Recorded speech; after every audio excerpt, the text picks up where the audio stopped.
इसवी सन 1857चा उठाव हा भारतीय इतिहासातील अत्यंत महत्त्वाची घटना मानली जातो। पण या घटनेचं महत्त्वाचं वैशिष्ट्य म्हणजे 31 मे 1857ला क्रांतिकारकांनी इंग्रजांच्या विरोधात एकाच दिवशी आणि दुपारच्या वेळेला फार मोठा उठाव करण्याचा निर्णय हा क्रांतिकारकांनी घेतला होता।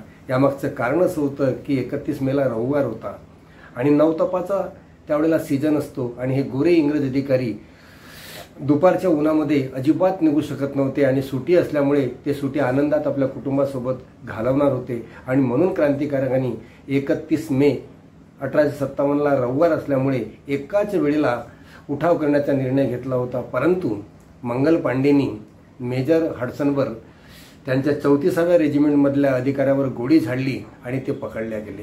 ते पकडल्या गेल्यामुळे त्यांच्यावर खटला भरला गेला आणि त्यांना फाशीची शिक्षा देण्यात आली।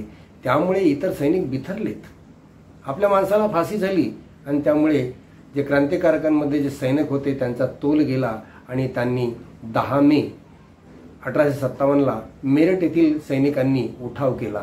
हा उठाव केल्यामुळे ब्रिटिश सरकारला त्याची कल्पना झाली, कारण त्यांचा गुप्तहेर विभाग सक्षम होता आणि त्यांच्याकडे आधुनिक दळणवळणाची साधने, आधुनिक बंदुका, शिस्तबद्ध कवायती सैन्य आणि त्यामुळे 1857च्या उठावामध्ये भारतीयांचा पराभव करणं ब्रिटिशांना शक्य झालं होतं।